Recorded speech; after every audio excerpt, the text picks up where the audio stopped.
Hey team! Today we're talking about fermentation.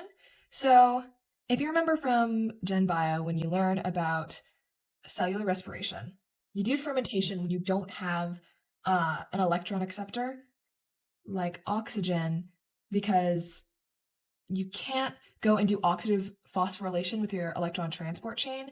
And so you have to figure something out to be able to use ATP. So you can do glycolysis. You can do glycolysis and make stuff, but you'll have generated products that need to be recycled, basically. Okay, so when do we do fermentation?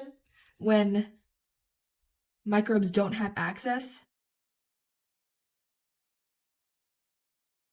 to electron acceptors.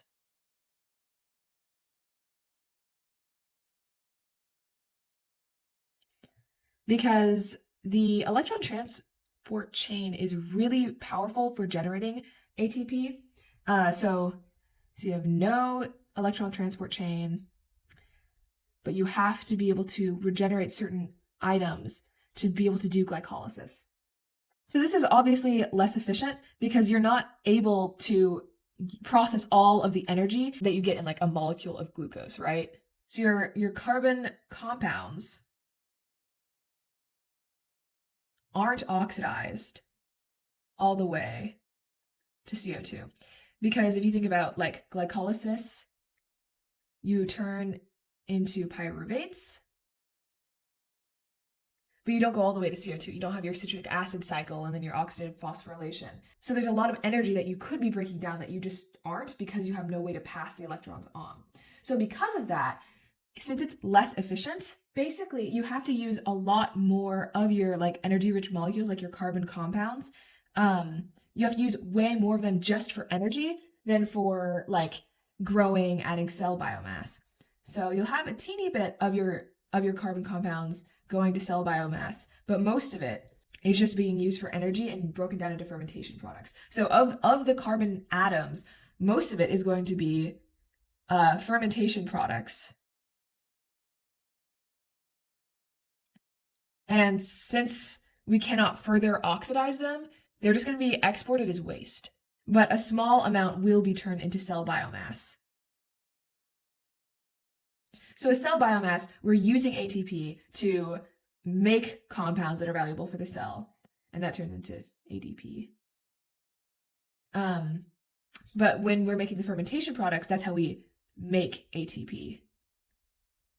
Is we're using these like generally high energy carbon compounds. We're doing glycolysis. We make some ATP, and then we have to export this as waste because we can't do anything else with it. And this is this ATP is done through substrate level phosphorylation. And we'll talk about what that means in just a sec. So there's two main ways to make ATP. You can have substrate level phosphorylation, and that's when you basically transfer a phosphate group from one compound to another. And we see this in the citric acid cycle. An example of this is you'll have one compound turn into another compound, and then that compound can get phosphorylated. So if you add in a phosphate, now you have B, and then this, I'm going to say this is like how it's connected to the phosphate. And then that'll turn into a different compound. And then that can transfer its phosphate group to ADP, forming ATP. Meanwhile, the other main way we make ATP, which is not done if you don't have an electron acceptor, so it's not happening here when we're doing fermentation, is oxidative phosphorylation.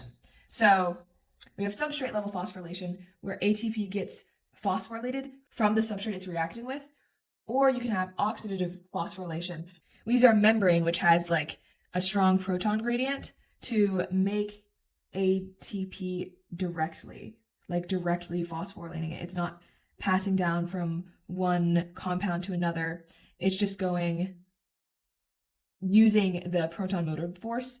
So we can say we use some of this energy, right? So this is an energized membrane. There's a buildup of protons inside or outside of this membrane. And now they're slightly less. So I'll just say less energized membrane. So what is fermentation? Okay, so you have a cell.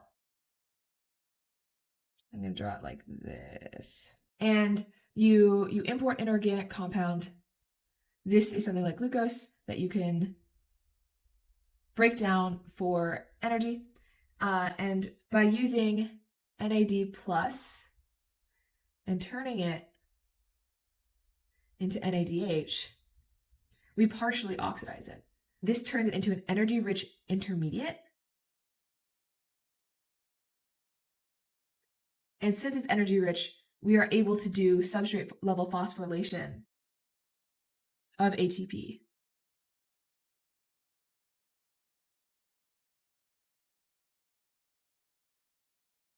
So when I write this, I'm not going to write ADP plus inorganic phosphate because the ADP is getting the phosphate from the intermediate or some process involving the intermediate. So it's partially oxidized before, and now it's donated its phosphate group, and it's a completely oxidized compound. Should have drawn my cell a little bit bigger, but that's okay. And then, since we need to regenerate more NAD+, because if we don't have NAD+, then we can't be making this product, which then makes our ATP. So we need to bring back our NAD+, and we can do that because since this is oxidized, we can reduce it, give it those electrons, and then get NAD+ back. So this is producing a fermentation product. Whatever it is, it's been reduced. We've regenerated our NAD+, which is great, but there's not really anything else to do. So this is going to be exported as waste. So this step is glycolysis. When we're doing our substrate level phosphorylation here, and we make some ATP, glycolysis yields 2 ATP. And 2 ATP is not a lot. That's why so much of our carbon compounds get used and made into fermentation products instead of being actually incorporated into the cell. It's because we just have to go through so much of it. So the fermentation part of this reaction is really here when we are reducing our oxidized compound, because otherwise we would run out of NAD+. NAD+ allows us to do glycolysis. We produce NADH, and then we need to get rid of it so that we can go back and do more glycolysis. So fermentation restores NAD+, and then we just export whatever waste products we make. But if you remember, having these electrons in NADH are actually really valuable. When you're doing normal cellular respiration, NADH is a product that you can use to power the electron transport chain, but since we don't have any electron acceptors, we can't do it. So it is a lot less efficient. So when electron acceptors are available,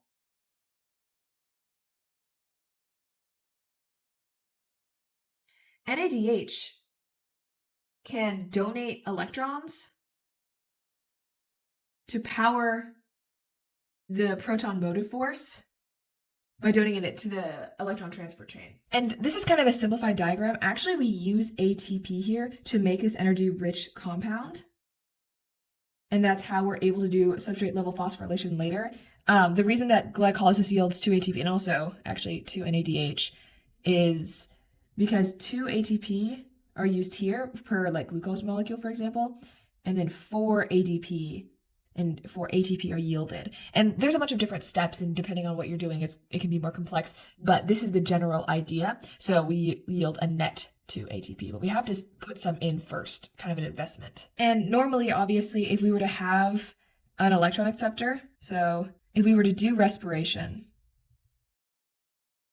which in this example, in fermentation, we don't have an electron acceptor, we can't do this. But if we could, then this oxidized compound would go through the citric acid cycle or the Krebs cycle, and then that would generate products to power the proton gradient in the ETC.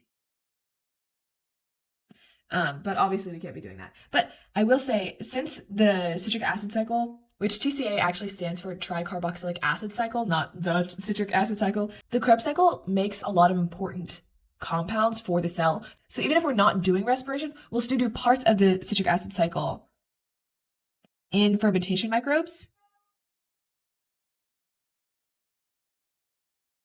Okay, so parts of the citric acid cycle in fermentation microbes will still run to make essential molecules, so like amino acids. But you can't do it fully just to power the electron transport chain because it won't work because you can't have any electron acceptors.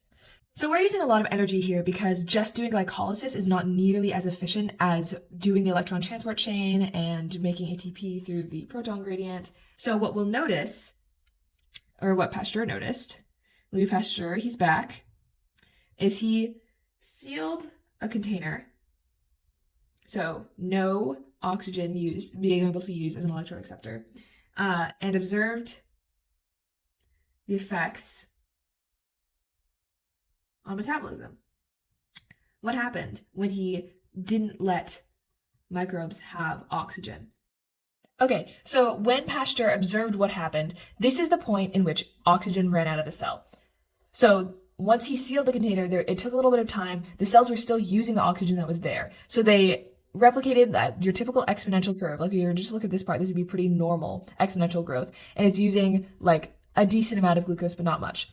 When oxygen ran out, it used way more glucose. So this is the concentration of glucose. This is the concentration of ethanol, which starts being produced during fermentation. And the cell number kind of tapers out, especially when we run out of glucose. We know that this is a lot less efficient resource-wise. So microbes won't do fermentation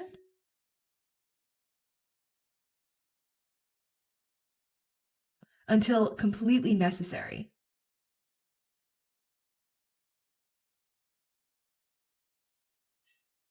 So there has to be a regulatory system, like what we learned about with catabolite repression, that says if there is oxygen, we will use oxygen instead. Okay, but we learned here we don't do oxidative phosphorylation. This does not occur in microbes doing fermentation because we have no electron transport chain, right? But if we have no electron transport chain, then how are we building the proton gradient? Because the proton gradient is used for more than just making ATP. It's important for a lot of cellular activities. So you have this question. So how do we generate a proton motive force?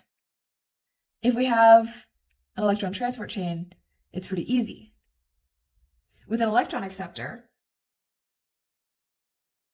we do it the typical way that we're familiar with, where you have a proton pump,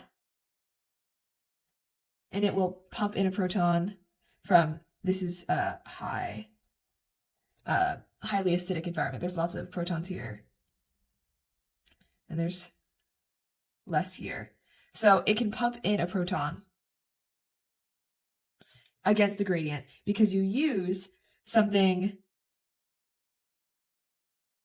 a compound with high energy electrons, and then you use that energy in your electron transport chain. So that energy taken from the electrons is used to pump in a proton. But if you don't have an electron acceptor, there's nowhere for this to go.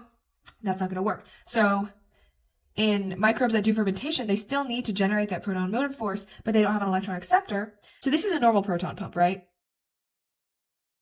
Your standard guy, other than your typical proton pump, what other way can we put protons in a direction, right? How about ATP synthase? ATP synthase usually lets out protons down the concentration gradient, and it makes ATP, right? If you run it in the reverse direction, and you use ATP and turn it into ADP, then if we're still low acidity here, high acidity here, we can pump in a proton because ATP is running in the reverse direction. So this is also expensive. So fermentation microbes have it rough. They have to use a lot of materials to get not that much energy, and then they have to use a bunch of that energy to make the proton motive force that everything that does respiration just gets on its own through the electron transport chain. So yeah, that's pretty crazy. They actually have to run it in the reverse direction. And we'll talk more about how the electron transport chain is normally used and the electron carriers involved when we can use respiration. But that's in the next video when we talk about aerobic respiration. For now, let's review. Okay, fermentation. This happens when microbes don't have access to electron acceptors. So no electron transport chain means we got to do fermentation because we want to do glycolysis, which is this step and this step up until here. We want to do glycolysis because at least we can get 2 ATP, right? But in order to do glycolysis, we need to have NAD+. And if we just did glycolysis, we would turn it all into NADH. So we have to do fermentation here. So fermentation is really this part where we're regenerating our NAD+ and making our fermentation product. So it's less efficient for sure. carbon compounds aren't turned all the way to CO2. This is just a fermentation product. And most of it is used for just a little ATP, and it's exported as waste. And this step here is substrate level phosphorylation. So what is that? That's when we transfer a phosphate group from one group to a next, and that'll make ATP. Whereas oxidative phosphorylation is when we take an inorganic phosphate and use an energized membrane to transfer some of that energy and to make ATP. And this is not done in fermentation. But what does fermentation look like? We take an organic compound, we partially oxidize it, which uses energy, but it makes it an energy-rich intermediate that can do substrate level phosphorylation. And that's really important because now we have yielded net 2 ATP. So now our oxidized compound will get reduced and regenerate NAD+, and we will make a fermentation product that is exported as waste. And if we weren't doing fermentation, so this is during respiration, so this doesn't happen in the absence of electron acceptors, but your oxidized compound will normally go into the citric acid cycle or Krebs cycle and power the electron transport chain and proton motive force, which parts of it will still be run to make essential molecules like amino acids. And then we talked about the Pasteur effect, where Louis Pasteur sealed a container and saw the effects on metabolism, which is that the amount of resources that it had to use was so dramatically greater once it didn't have oxygen. So he found the absence of oxygen is what created ethanol. That's how we do fermentation. And that microbes won't do fermentation until they don't really have another choice, because it is really a lot less inefficient. And that's why our cells stop growing nearly as much. And then finally, we talked about how we generate a proton motive force in the when we have an electron transport chain versus when we can just do fermentation. So this is happening with that reduction potential we were talking about before. Something will go from something with a very low reduction potential to a very high reduction potential that will release energy we can use to pump in a proton. But if you can't transfer to different electron potentials, you can't continue this reaction. So when you have fermentation, you run ATP synthase in reverse and you actually lose ATP to bolster the proton gradient, because every cell has a proton gradient. It's just needed for a bunch of stuff. All right, well, I hope you learned something interesting. This was pretty short because next time we're going to be talking about aerobic respiration, and then we're going to talk about anaerobic respiration, which is when you have an electron acceptor that isn't oxygen. So here, if we were doing fermentation, but we had access to something like sulfates, we could do respiration anaerobically. So we wouldn't have to do fermentation, but we don't have any electron acceptors, meaning we do this really inefficient reaction. All right, see you guys.